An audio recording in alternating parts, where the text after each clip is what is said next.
മുഖ്യമന്ത്രി V D സതീശന്റെ വാദം പാടെ തള്ളിയിരിക്കുകയാണ് ഇപ്പോൾ ടാറ്റ ഗ്രൂപ്പ്. അത്തരത്തിലുള്ള ഒരു മുന്നറിയിപ്പും പ്രഖ്യാപനവും നടത്തിയിട്ടില്ലെന്നാണ് ഇപ്പൊ അവർ പറയുന്നത്. എന്താണ് സർ ഇതിലെ സത്യം? അല്ല, ഇത് നമ്മളൊക്കെ വാർത്ത ചെയ്തതാണ്. ഇനി ഈ അതെ. പുള്ളീനെ വിശ്വസിച്ച് എങ്ങനെ വാർത്ത ചെയ്യുമെന്ന് ഞാൻ വിചാരിച്ചു. കാരണം അദ്ദേഹം ബ്ലൂംബർഗിന് കൊടുത്തിട്ടുള്ള ഒരു ഇന്റർവ്യൂവിൽ വി ഡി സതീശൻ തന്നെയാണ് ഏറ്റവും ആദ്യമായിട്ട് ഇത് പറയുന്നത്. എക്കണോമിക് ടൈംസിലൊക്കെ വാർത്ത വന്നിരുന്നു, പക്ഷെ അദ്ദേഹമാണ് ആദ്യമായിട്ട് പറയുന്നത്. ആ പറയുന്നത് എന്താ വെച്ചിട്ടുണ്ടെങ്കിൽ കേരളത്തിലേക്ക് $1 ബില്യൺ, അതായത് ഏതാണ്ട് 9,500 കോടി രൂപ അല്ലെങ്കിൽ 10,000 കോടി രൂപയുടെ അടുത്തുള്ള നിക്ഷേപം ടാറ്റ ഗ്രൂപ്പ് കേരളത്തിലേക്ക് കൊണ്ടുവരുന്നു എന്നാണ് പറഞ്ഞിട്ടുള്ളത്. ഇതിൽ തുറന്നു പറയട്ടെ, ഞാനിത് രണ്ട് സ്ഥലങ്ങളിൽ പറഞ്ഞു. ഒന്ന് കൈരളിയായിട്ടുള്ള കൈരളി ചാനൽ ചർച്ചയിലും ഇവിടെയൊക്കെ പറഞ്ഞിരുന്നു. പക്ഷെ അപ്പോഴും എനിക്ക് വലിയ അതിശയം ഉണ്ടായിരുന്നു. ഞാൻ ആ അതിശയം കൂടി അതിനകത്ത് പറഞ്ഞിട്ടുണ്ട്. എന്താണെന്ന് വെച്ചിട്ടുണ്ടെങ്കിൽ ടാറ്റ ഗ്രൂപ്പിന് ഒരു ഷിപ്പ് ബിൽഡിംഗ് കമ്പനി ഇല്ല, മനസ്സിലായി? അപ്പൊ ഓക്കെ, അവരെ സംബന്ധിച്ച് 100 കമ്പനികളുള്ള ഒരു ഫേമാണ്. അതിൽ ഏറ്റവും കൂടുതൽ 65% കോൺട്രിബ്യൂട്ട് ചെയ്യുന്നത് TCS ആണ്. ബാക്കിയുള്ളതൊക്കെ നിരവധി ടാറ്റ, ടെസ്ല, അങ്ങനെ മറ്റേ ടെക്ല എന്നൊക്കെ പറയുന്ന നിരവധി സെറാമിക് പ്ലേറ്റുകളിലേക്ക് കിടക്കുന്ന കമ്പനികളുണ്ട്. അതുകൂടാതെ നമുക്കറിയാലോ, ഇപ്പൊ സുദിയോ, അങ്ങനെ നിരവധി കമ്പനികളുണ്ട്, ബ്രാൻഡുകളുണ്ട്. ടാറ്റയുടെ തന്നെ മറ്റേ സൂപ്പർ മാർക്കറ്റ് ബാംഗ്ലൂരുണ്ട്. ഇങ്ങനെ നിരവധി കാര്യങ്ങളുണ്ട്. ഇതെല്ലാം ഉള്ളപ്പോഴും ടാറ്റയ്ക്ക് ഇങ്ങനൊരു കമ്പനി ഇല്ല. അപ്പൊ ഞാൻ വിചാരിക്കുന്നത് ടാറ്റ പുതിയൊരു കമ്പനി തുടങ്ങി അതിന്റെ ആദ്യത്തെ ഇൻവെസ്റ്റ്മെന്റ് കേരളത്തിലേക്ക് വരുന്നു എന്ന് പറഞ്ഞാൽ അത് മാസങ്ങൾക്ക് മുമ്പേ തീരുമാനിക്കപ്പെട്ടതായിരിക്കും എന്നല്ല പുള്ളി കാര്യങ്ങൾ. അല്ലാതെ കേരളത്തിന്റെ മുഖ്യമന്ത്രി, പുള്ളി ഒരുപാട് നുണങ്ങളൊക്കെ പറയാറുണ്ട്, പക്ഷെ കൂട്ടത്തിൽ ഇങ്ങനെയും കൂടി ഒരു അടിയടിക്കുമെന്ന് നമ്മൾ വിചാരിച്ചു. മനസ്സിലായി? പല അഭ്യാസങ്ങളും പുള്ളി കാണിക്കാറുണ്ട്, പക്ഷെ ഇതുപോലൊരു അഭ്യാസം ഞാൻ ഒരിക്കലും പ്രതീക്ഷിച്ചില്ല. എന്നിട്ട് ഏറ്റവും നാണം കെട്ട കാര്യം എന്താണെന്നറിയാമോ? ഇപ്പൊ ഇന്ന് എക്കണോമിക് ടൈംസ് ഇൻഫ്രയിൽ ഇതുമായി ബന്ധപ്പെട്ടൊരു വാർത്ത വന്നിട്ടുണ്ട്. ആ വാർത്ത മുഴുവൻ നമ്മൾ വായിച്ചു നോക്കുമ്പോൾ അവർ പറയുന്നത് എന്താ വെച്ചാൽ, അവര് ഒഫീഷ്യലി പ്രതികരിച്ചിട്ടില്ല. ഇനി മുഖ്യമന്ത്രിയോട് വല്ല ടാറ്റ ഗ്രൂപ്പിന്റെ വേറെ വല്ല ആരെങ്കിലും പ്രതികരിച്ചോ നമുക്കറിയാൻ പറ്റില്ല. ഇങ്ങനൊരു അപേക്ഷ കൊടുത്തിട്ടില്ലെന്ന് അവർ പറഞ്ഞു. അതായത് ഇങ്ങനെ തുടങ്ങുന്നതിന് വേണ്ടി ഒരു ആപ്ലിക്കേഷനോ കാര്യങ്ങളോ ഒന്നും മൂവ് ചെയ്തിട്ടില്ല എന്നുള്ളതാണ് പറഞ്ഞത്. പിന്നെ അവിടെ തന്നെ ഒരു എക്സിക്യൂട്ടീവ് പറഞ്ഞതായിട്ട് പറയുന്നത്, നമുക്കറിയില്ല ഇപ്പോഴും വാസ്തവം എന്നാണ് പറഞ്ഞായിട്ട് പറയുന്നത്, ഇത് കേട്ടപ്പോൾ അദ്ദേഹം വലിയ പരിഭ്രമിച്ചു പോയി എന്ന് പറഞ്ഞു. ഒന്ന്. രണ്ടാമത്തത്, ഇത് ഇദ്ദേഹം പറയുന്ന ആ ഇന്റർവ്യൂ ഞങ്ങൾ കേട്ടു. അദ്ദേഹം സീനിയർ എക്സിക്യൂട്ടീവ് ആണ്. അദ്ദേഹം പറയുന്നത്, ടാറ്റ ഗ്രൂപ്പിലെ സീനിയർ എക്സിക്യൂട്ടീവ് ആണ്. അദ്ദേഹം പറയുന്നത് ഇത് ചിലപ്പോ ഈ റിസൾട്ട് വരണം എന്നുള്ള ഓവർ പ്രഷർ ഇദ്ദേഹത്തിന്റെ മേളിലുണ്ടായത് കൊണ്ട് ചിലപ്പോൾ പറഞ്ഞു പോയതായിരിക്കും.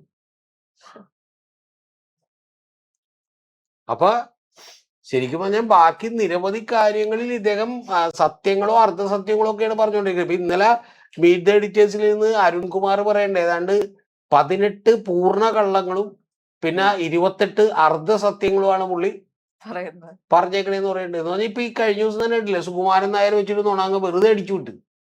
കേട്ടരുത്, സുകുമാരൻ നായരെ എന്നെ വിളിച്ചിരുന്നു, ഞാൻ വിളിച്ചിരുന്നു, അപ്പൊ അനുമതി കൊടുക്കാതൊന്നും ഇല്ലെന്ന് തോന്നി. 85 വയസ്സുള്ള ഒരു മനുഷ്യനാണ്. ഇയാൾ പറയണ മുഴുവൻ നുണയാണ്. അന്ന് പുള്ളി പറഞ്ഞ, ശരിക്കും പറഞ്ഞ സുകുമാരൻ നായർ ഇങ്ങോട്ട് പുള്ളിനെ 2 തവണ പ്രൈവറ്റ് സെക്രട്ടറി വിളിച്ചപ്പോ തിരിച്ചു വിളിക്കാന്ന് പറഞ്ഞു വെച്ചാൽ 6 ദിവസം കഴിഞ്ഞു. ശ്രദ്ധിക്കണം, 6 ദിവസം കഴിഞ്ഞ് പുള്ളി തിരിച്ചു വിളിച്ചപ്പോൾ പുള്ളി പറയുന്നത്, ഞാൻ മറ്റേ തിണ്ണ നിരങ്ങുന്ന കാര്യമൊക്കെ പ്രതികരിച്ചു, അത് മറ്റേ അങ്ങേരുടെ കുഴപ്പം കൊണ്ടാണ്. മറ്റേ അങ്ങേരെന്ന് പറഞ്ഞാൽ ആര് വെള്ളപ്പള്ളി ഉദ്ദേശിച്ചിട്ടായിരിക്കും. അങ്ങേരുടെ ഇതുകൊണ്ടാണ് കേട്ടോ എന്ന് പറഞ്ഞിട്ട് എന്ത് ചെയ്തു, ആ പറഞ്ഞിട്ട് എന്തിനാ വിളിച്ചത്, എന്താണ് കാര്യം എന്ന് ചോദിക്കാതെ പുള്ളി ഫോൺ വെച്ചു. ഞാൻ പിന്നെ വിളിക്കാന്ന്, ഡീറ്റെയിൽ ആയിട്ട് വിളിക്കാന്ന് ഫോൺ വെച്ചു. അതിനുശേഷം 2 ആഴ്ച കഴിഞ്ഞപ്പോൾ, അതായത് 10-15 ദിവസം കഴിഞ്ഞിട്ട് പിന്നെയും വിളിയൊന്നും വരാത്തതുകൊണ്ട് സുകുമാരൻ നായർ, ആരാണ്, NSSന്റെ ജനറൽ സെക്രട്ടറിയാണ്, പോട്ടെ, അതിനും പ്രായമുള്ള മനുഷ്യൻ കൂടിയാണ്, അദ്ദേഹം വീണ്ടും വിളിച്ചു. 2 ആഴ്ച കഴിഞ്ഞപ്പോൾ 2-3 വട്ടം കൂടി വിളിച്ചപ്പോ പ്രൈവറ്റ് സെക്രട്ടറി പുള്ളിയെടുത്ത് പറഞ്ഞു. എന്താ പറഞ്ഞെന്നറിയാമോ? എറണാകുളത്ത് വെച്ചാണ്. ഇതെന്താ മറ്റേ ജോലി അടിക്കാൻ വേണ്ടിയോ കമ്പനി അടിക്കാൻ വേണ്ടി എന്റർടൈൻമെന്റിന് വിളിക്കുന്നതാണ്. കേട്ടപ്പോൾ ഞാൻ ആകെ അത്ഭുതപ്പെട്ടു. ശരിക്കും പറഞ്ഞാൽ പുള്ളിക്ക് ഒരു വാചകം കൂടി പറയായിരുന്നു, സതീശന്റെ പ്രൈവറ്റ് സെക്രട്ടറി, വരൂ ആ സുഭാഷ് പാർക്കിലേക്ക് വെച്ച് കാണാന്ന് പറഞ്ഞിട്ടാണ്. എറണാകുളത്തെ പാർക്കിനകത്ത് വെച്ച് കാണാം, കൂട്ടത്തിൽ 2 മതി കപ്പലണ്ടിയും കൂടി മേടിച്ചു എന്ന് പറഞ്ഞിട്ട്. ആരോട്? സുകുമാരൻ നായരോട്. പാർക്കിൽ വന്നിരുന്നാൽ മതി, 2 മതി കപ്പലണ്ടിയും കൂടി മേടിച്ചു, ഞാൻ വന്ന് ജോയിൻ ചെയ്തോളാം എന്ന് പറയാം. എന്താ ഇപ്പോൾ പറയണം? അപ്പൊ സുകുമാരൻ നായർ അങ്ങോട്ട് പറഞ്ഞു, നല്ലല്ല, ഇത് അങ്ങനെ കാണേണ്ട ഒരു കാര്യമില്ലല്ലോ, ഇത് ഒരു നിയമപരമായിട്ടുള്ള കാര്യം, അവരുടെ ഒരു ഇൻകം ടാക്സിന്റെ ഫയലും അതുമായി ബന്ധപ്പെട്ട ഒരു കാര്യമാണ്. അപ്പൊ ആ കാര്യം കാണാനാണ്, അപ്പൊ ഉദ്യോഗസ്ഥരൊക്കെ വേണം എന്ന് പറഞ്ഞിരുന്നു. ആ, ഞാൻ പറയാന്ന് പറഞ്ഞു ആരുടെ സതീശന്റെ അടുത്ത്, പിന്നെ പറഞ്ഞിട്ടില്ല. അങ്ങനെ പറഞ്ഞിട്ടില്ലാത്തൊരു കാര്യമാണ് പുള്ളി വന്നിട്ട്, ഞാൻ സുകുമാരൻ നായരെ വിളിച്ചിരുന്നു, ഞങ്ങൾ വളരെ കോഡിലായിട്ട് സംസാരിച്ചു, എന്നിട്ട് എപ്പോഴെങ്കിലും കാണാമെന്ന് പറഞ്ഞു. എപ്പോഴെങ്കിലും കാണേണ്ട ഒരു കാര്യമില്ല. അദ്ദേഹം വളരെ സ്പെസിഫിക് ആയിട്ടുള്ള ഒരു കാര്യത്തിനാണ് കാണാന്ന് പറഞ്ഞു. എന്നിട്ട് പുള്ളി പറയണേ ഇനി എനിക്ക് കാണാൻ താല്പര്യമില്ലെന്ന് പറഞ്ഞു സുകുമാരൻ നായർ. ഒന്ന് ആലോചിച്ച് നോക്ക്. അപ്പൊ പുള്ളി വെറുതെ ആളുകളെ അവഹേളിക്കാൻ വേണ്ടിയിട്ട് നുണ പറഞ്ഞുകൊണ്ടിരിക്കുക. ഒന്ന് ആലോചിച്ച് നോക്കിയ ഒരു NSSന്റെ ജനറൽ സെക്രട്ടറി സുകുമാരൻ നായർ വിളിക്കുമ്പോഴേ പറയും നമുക്ക് എറണാകുളത്ത് വെച്ച് കാണാം. എറണാകുളത്ത് സുഭാഷ് പാർക്കിൽ 2 മണി കപ്പലിൽ മേടിച്ച് നിന്നോണ്ടിരിക്കാന്ന് പറഞ്ഞ എന്തേ പുള്ളി ഉദ്ദേശിക്കുന്നത്? ആ പുള്ളിയുടെ ഇതൊക്കെ പറയുന്നെങ്കിൽ ഇപ്പൊ ശരിക്കും പറഞ്ഞാൽ ഞാൻ വിചാരിച്ചു ഈ കാര്യത്തിലൊന്നും നുണ പറയേണ്ട ഒരു ആവശ്യമില്ലല്ലോ. ഇപ്പൊ നമ്മൾ ആരെങ്കിലും ഇൻവെസ്റ്റ്മെന്റ് വന്നില്ലെന്ന് രാവിലെ ഉച്ചക്ക് വൈകുന്നേരം ചോദിക്കണ്ട പുള്ളിയുടെ അടുത്ത്? വേണ്ട. ഇല്ല. പിന്നെ പുള്ളി എന്തിനു നുണ പറഞ്ഞു? നമുക്കറിയില്ല ഇനി എന്തിന്റെ അടിസ്ഥാനത്തിലാണ് പുള്ളി പറഞ്ഞതെന്നുള്ളത്. എനിക്ക് തോന്നുന്നില്ല ടാറ്റ ഗ്രൂപ്പ് ഇതിനകത്ത് നുണ പറയുന്നുണ്ട്. സത്യം പറഞ്ഞാൽ ഏതോ വളരെ സങ്കടമുണ്ടെന്ന് പറയാൻ. കാരണം വെച്ചാൽ യഥാർത്ഥത്തിൽ ഇപ്പൊ നമ്മുടെ പ്രധാനമന്ത്രി നമ്മളോടൊരു കാര്യം പറയുന്നു, മുഖ്യമന്ത്രി ഒരു കാര്യം പറയുന്നു എന്ന് പറഞ്ഞാൽ നമ്മള് സാധാരണ ഒരു മര്യാദ വെച്ചിട്ട് നമ്മള് ഇടം വലം നോക്കാതെ മറ്റൊന്നും ചിന്തിക്കാതെ നമ്മളത് ഒറ്റടിക്ക് എടുക്കേണ്ട ആളുകൾ. പക്ഷെ അങ്ങനെ എടുക്കാൻ പറ്റില്ല സാധിച്ചിന്റെ കാര്യത്തിൽ. എന്താ കാര്യം വെച്ചാൽ ഇപ്പൊ കഴിഞ്ഞ ദിവസം തന്നെ പുള്ളി പറഞ്ഞ് ഒരാള് തൃശ്ശൂരിൽ നിന്നുള്ള ഒരാളെ ABVP കാരന മറ്റേ ഇതിനകത്ത് പബ്ലിക് പ്രോസിക്യൂട്ടർ ലിസ്റ്റിൽ കൊണ്ടുവന്ന് അത് മാത്രം പുള്ളി ചൂണ്ടിക്കാണിച്ചു. എന്നാൽ ബാക്കി കുറെ പേരെ വെച്ച ലിസ്റ്റിലില്ല. അത് പുള്ളി മിണ്ടാതെ. അതാണ് പറഞ്ഞ അർദ്ധസത്യവും സത്യങ്ങളും മാത്രമാണ് പുള്ളി മുഖ്യമന്ത്രിയോ പ്രതിപക്ഷ നേതാവോ ഒന്നും ആയില്ലെങ്കിൽ നമുക്ക് കുഴപ്പമില്ലായിരുന്നു. നമുക്ക് ഈ പുള്ളുപൊടിയൊക്കെ ആയിട്ടിരിക്കാൻ രസമുണ്ട്. പക്ഷെ എന്തിനാണ് ഇങ്ങനെ പറയുന്നതെന്നാണ് ഒന്ന് ആലോചിക്കുക. ഇപ്പൊ നമ്മുടെ പോലും അവസ്ഥ എന്താ? ശരിക്കും പറഞ്ഞാൽ നമ്മളിപ്പോ കഴിഞ്ഞ ദിവസം വീഡിയോ ചെയ്താണ് 10,000 കോടി രൂപയുടെ ഇൻവെസ്റ്റ്മെന്റ് വരുന്നു, അതിന് സ്ഥലം കൊടുക്കാമെന്ന് പറഞ്ഞിട്ടുണ്ട് എന്നൊക്കെ പറഞ്ഞാണ് ചെയ്തത്. ഇനി പുള്ളി പറഞ്ഞ എല്ലാ കാര്യവും 3 വട്ടം എന്ത് ചെയ്യണം?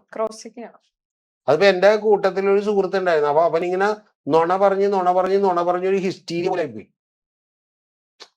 മനസ്സിലായി? ഹിസ്റ്റീരിയാണ്. എന്ന് പറഞ്ഞാൽ എന്ത് ചോദിച്ചാലും ഒരാവശ്യമില്ലാത്ത കാര്യത്തിന് ഞാൻ പലപ്പോഴും അത്ഭുതപ്പെട്ടിട്ടുണ്ട്. നമുക്കൊരു ആവശ്യമില്ലാത്ത കാര്യത്തിന് നമ്മൾ എന്ത് ചെയ്യേണ്ട ആവശ്യമില്ലല്ലോ. ഇപ്പൊ അഖില എന്നോട് ചോദിക്കണം എവിടെ പോണേന്ന് ചോദിച്ചാൽ ഞാൻ പാലരുട്ടത്ത് പോണേന്ന് മാത്രം പറഞ്ഞാൽ മതില്ല. അതിനിപ്പോ പാലരുട്ടത്ത് പോണേന്ന് അഖില പിന്നെ വെറുതെ ഒരു കോടിയിൽ ചോദിക്കുന്നതാണ്. അതിന് ഞാൻ എന്ത് ചെയ്യേണ്ട ആവശ്യമില്ല. ഒരു നുണ നേരെ തൃശ്ശൂർ പോണേന്ന് പറയേണ്ട ആവശ്യം ഇല്ല.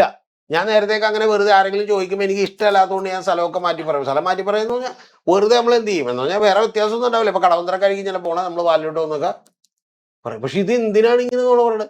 അപ്പൊ നമ്മുടെ കൂട്ടത്തിൽ ഒരുത്തുണ്ടായിരുന്നു. അവനോട് നമ്മൾ സമയം ചോദിക്കും വെറുതെ. നമ്മളതിലേക്ക് വാച്ചുണ്ട്. അതായത് നമ്മള് സമയം ചോദിക്കും. അപ്പൊ എത്ര ഇപ്പൊ എത്ര 1:30 എന്ന് പറയുമ്പോഴത്തേക്കേ ആ 1:30 പോലും പറയില്ല. 2 മണി 2:30 എന്നൊക്കെ പറഞ്ഞില്ല. എന്ന് പറഞ്ഞാൽ വെറുതെ ഒരു നുണ.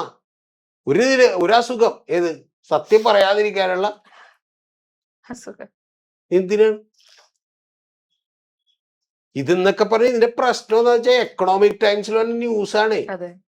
എക്കണോമിക് എക്കണോമിക് ടൈംസിന്റെ ഒറിജിനൽ പത്രത്തില് ബ്ലൂംബർഗിലൊക്കെ വരുന്ന ന്യൂസാണ്. ഒന്ന് ആലോചിച്ച് നോക്ക്. അവര് തന്നെ നാളെ പറയില്ലേ ഈ പുള്ളി പറഞ്ഞത് കള്ളമാണെന്ന് ഇപ്പൊ ബ്ലൂംബർഗ് വാർത്ത കൊടുക്കും. ഈ ബ്ലൂംബർഗ് വാർത്ത കൊടുക്കുന്നത് ബ്ലൂംബർഗ് ഒക്കെ ഒരു ഇന്റർനാഷണൽ ഏജൻസി, ഒരു സ്ഥാപനമാണ്. അവര് ഈ പറയുന്ന ഫിനാൻഷ്യലി എക്സ്പേർട്ടുകൾക്ക് ഡാറ്റ കൊടുക്കുന്ന സ്ഥാപനമാണ്. അവര് ഇന്ത്യയിൽ വളരെ പ്രധാനപ്പെട്ട പല അന്വേഷണങ്ങളും നടത്തി പുറത്തു കൊണ്ടുവന്നിട്ടുള്ള ഒരു മീഡിയ ഹൗസ് കൂടിയാണ്. അപ്പൊ അത്തരം ആളുകളോടൊക്കെ സംസാരിക്കുന്നത് നമ്മൾ കുറെ കൂടി മനസ്സിലായി. ഇപ്പൊ മനോരമയോട് ഒരു നുണ പറഞ്ഞു എന്ന് പറഞ്ഞാൽ മനോരമക്ക് ശീലമുണ്ട്, പുള്ളിക്കും ശീലമുണ്ട്. പക്ഷെ അതുപോലെ അല്ലല്ലോ നമ്മള് BBC പറയുമ്പോ അവര് തൊണ്ട തുടങ്ങാതെ വിഴുങ്ങി അങ്ങ് വീട്ടിലേക്ക് പോയിക്കോളൂ നമ്മൾ വിചാരിച്ച് ശരിക്കും പറഞ്ഞാൽ നമ്മളെ സംബന്ധിച്ചോളം നമ്മൾ വളരെ ഫേസ് വാല്യൂവിൽ എടുക്കേണ്ട കേരളത്തിൽ ഒന്നാമത്തെ ആളാരാന്ന് വെച്ചിട്ടുണ്ടെങ്കിൽ മുഖ്യമന്ത്രിയാണല്ലോ. അദ്ദേഹം പറയാണ് നിങ്ങൾ ധൈര്യമായിട്ടിരിക്കൂ, ഞാൻ ഇതാണ് കാര്യം എന്ന് പറഞ്ഞാൽ നമ്മൾ വിശ്വസിക്കണ്ടേ? നമ്മൾ കണ്ണുടച്ച് വിശ്വസിച്ചു. ഇതെന്തിനാണ് ശരിക്കും പറഞ്ഞാൽ? എന്നിട്ടൊരു എനിക്ക് ചിരി വന്നതെന്ന് വെച്ചാൽ ടാറ്റയുടെ ഒരു എക്സിക്യൂട്ടീവ്, ഒരു സീനിയർ എക്സിക്യൂട്ടീവ് പറഞ്ഞേക്കണെന്ന് ചിലപ്പോ റിസൾട്ട് കൊണ്ടുവരണമെന്നുള്ള സമ്മർദ്ദമുള്ളത് കൊണ്ട് ഒരു നുണ പറഞ്ഞു പോയതായിരിക്കും. സത്യം പറയാ ഞാനും പരിഭ്രമിച്ചു പോയി ശരിക്കും പറഞ്ഞാൽ എന്താന്നുള്ളത്. കാരണം എന്താ അറിയാമോ? ഇപ്പൊ നിലവിൽ ഇപ്പൊ ഉദാഹരണത്തിന് ഇപ്പൊ മെഡിറ്ററേനിയൻ ഷിപ്പിംഗ് കമ്പനി ഇങ്ങോട്ട് വരുന്നെന്ന് പറഞ്ഞാൽ നമുക്ക് അത്ഭുതമില്ല. കാരണം തമിഴ്നാട്ടിലെ എണ്ണൂറിലും അതുപോലെ തന്നെ മുദ്ര എയർപോർട്ടിലും ഇവർക്ക് പാർട്ട്ണർഷിപ്പ് ഉണ്ട്. തൂത്തുക്കുടിയിൽ ഇവരുടെ ടെർമിനൽ ഇവർ ഏറ്റെടുത്ത് വർക്ക് ചെയ്യുന്നുണ്ട്. അപ്പൊ ഇതൊക്കെ കൊണ്ട് തന്നെ ഇവരും കൂടി ഇങ്ങോട്ട് വരുന്നത് പറഞ്ഞാൽ ഒരു എക്സ്റ്റൻഷൻ ആണല്ലോ. ഇതങ്ങനെയല്ലല്ലോ അഖില. അതിനേക്കാൾ നമ്മൾ 10 ശ്രദ്ധിക്കുമല്ലോ ഒരു പുതിയ സംരംഭമായിട്ട് എന്ത് ചെയ്യുമ്പോൾ. ഇപ്പൊ നമുക്ക് 5 ബിസിനസ് ഉണ്ട്. നമുക്കൊരു ഹോട്ടൽ ബിസിനസ് ആണ്, നമ്മളൊരു ബ്രാഞ്ച് കോട്ടയത്ത് തുടങ്ങുന്ന പറഞ്ഞാൽ അത്ര ടെൻഷൻ ഇല്ല. പക്ഷെ അതുപോലെ അല്ലല്ലോ നമ്മളൊരു കപ്പൽ നിർമ്മാണത്തിലേക്ക് കിടക്കുന്നു പറയും. അല്ലാതെ സുതിയോ നാളെ തിരുവനന്തപുരത്ത് വരുന്നു എന്ന് പറഞ്ഞാൽ നമുക്ക് കുഴപ്പമില്ല. 2 ബ്രാഞ്ച് കൂടി വരും എന്ന് പറഞ്ഞാൽ പ്രശ്നമില്ല. നിസ്സാര കാര്യമാണ്. പക്ഷെ അതുപോലെയാണ് ഇത് 10,000 കോടി രൂപയുടെ ഇൻവെസ്റ്റ്.